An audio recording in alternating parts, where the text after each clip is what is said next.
Hello everyone, it's Mr. Birchtree here. Welcome back to the channel. In the last couple of videos, I've talked a little bit about the previous seasons of CastleCraft. In particular, I'm talking about Season 2 here, which is the world I currently have loaded up. Now, we've been on Season 3 since October of 2020, meaning that no one has been on this world for around 7 months at this time of me recording this.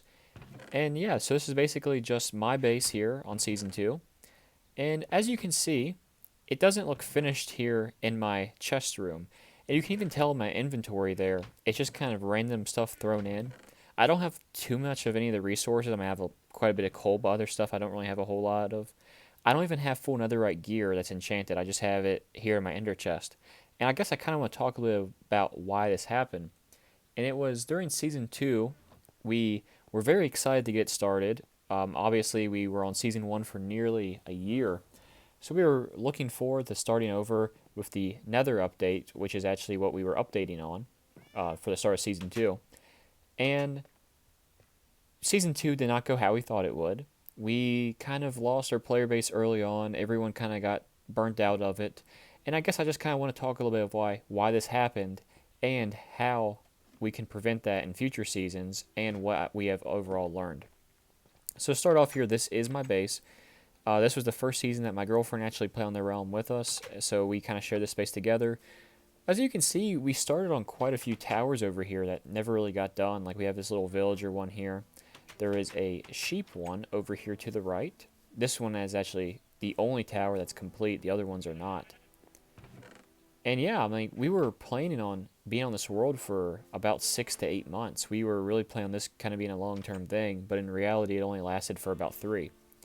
So the first major reason of why this realm failed was because we did not do any community events. We attempted to do some, however, they just kind of fell through, meaning that players kind of got burnt out really quick. Also, everyone was excited to see netherite in the world for the first time. As for many of us, this was the first time that we have seen it in a survival world, and everyone kind of grinded their way to get it too quick, which caused people just to lose interest, because when you beat the game in 2 weeks, you don't really want to do a whole lot else on the world. But that's where community events come into play, as normally, we would be able to do community events, keep people active. However, since we didn't do any community events, it just didn't really stay afloat, I guess you can say. On top of that, we also did not have a Discord for this season. Instead, we opted to just use basically an Instagram group chat with about 17 people, I believe it was. And this was definitely not the good way of doing things. Yes, we were able to get out the rule changes, messages that were important to all the players. However, no one really used the Instagram to talk to each other, as it was something that's kind of not really what you do in an Instagram group chat. So that was a major failure also, not having a Discord. Discord surprisingly helps more than you think. We've had a Discord since Season 3 of CastleCraft, and it's worked amazing as people can get to know each other a little bit better and such. I'm now going over to my nether building. Now keep in mind these were brand new blocks at the time, so that's why you're kind of seeing nothing but those brand new blocks that were introduced in another update, because we all kind of wanted to use them. But anyways, let me hop in the nether and I'll show you some other bases. I'm over at Bluedrafus Base now. This is a little bit down the ways of the nether highway. Now, as you can see, this base, it came along fairly nice. However, for what she normally does, as far as her base design is considered, this was like not a whole lot going on here. Don't get me wrong, I really enjoy the design. I know she liked it as well as everyone else on the realm. However, just looking around her base, it definitely does not look finished. And that's simply because, like I said earlier, we weren't really expecting the realm to end as early as we thought it would. And yeah, I mean, it's still some very nice builds here. There's another sheep farm that was in process of being built. I believe she got about halfway done on it. And yeah, that's basically the end of this base right here. What she built is very impressive. I really like the chest room here, but as you can see, it's still not finished. So let me go ahead and show you another base.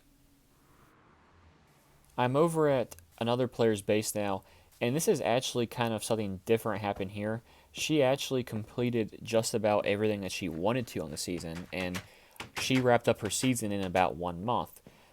Now, obviously, every player is different. Some like to do different stuff. However, when a player finishes this early on, it kind of prevents that player from wanting to continue to help develop the realm in any kind of way. Again, this was kind of a failure on our part because the only way we could communicate really was through Instagram DMs, and that wasn't really efficient. No one could really set up like, hey, I want to hop on the realm with you at this time. We can do a joint build together or something like that. There was just none of that going on this season. And this is a very nice base in my opinion. I really like how the roof looks on this build. So let me go ahead and hop back in another and I'll show you another build. This is the final player's base I'm going to be showing you today. And now, this is another player that was with us for Season 1 and 2, Nats fan. And from the top, you can't really tell that there's much going on here. However, he decided to do his base in a ravine. And I can see he had a lot of potential playing out for this base, and just talking to him, he really seemed like he had big plans for it. However, because the season was so short, he really never got to them. He had plans, like that's why all that kind of like scaffolding was up there of all that different stone. He wanted to like make like bridges and stuff going back and forth. But yeah, you can just kind of tell it. He never really got to finish it, and it was a shame for Season 2 because we had such big plans for Season 2, but we never got to execute them efficiently and how we should have. And obviously, we had some amazing builders this season. However, we just kind of as a community weren't able to bring our visions to life and what we wanted to do and the end goal. We are now going to the spawn at the world, and as you can see, I'm not even going to show off what the kind of nether highway looks like, as it is very just plain, nothing happening at all. And right here, this is what I want to show you guys. We had plans, huge plans, for the community area, which is basically the shopping district right here inside this granite kind of rectangle. This was going to be like the town hall. We had a few shops here. We had a fireworks shop. We had my wool shop over here. Fiesta had her fish shop right here. There's a couple other shops right there behind me. And this is like the big point I want to share with you guys. When a realm lacks community like this season of CastleCraft did, this is what happens. You have a very underwhelming world. While yes, there are some amazing builds and some very talented players on it, it just doesn't seem to work.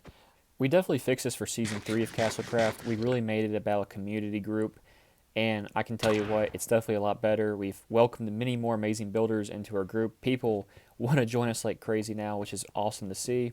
So if anything, please always keep the community at the forefront of your realm.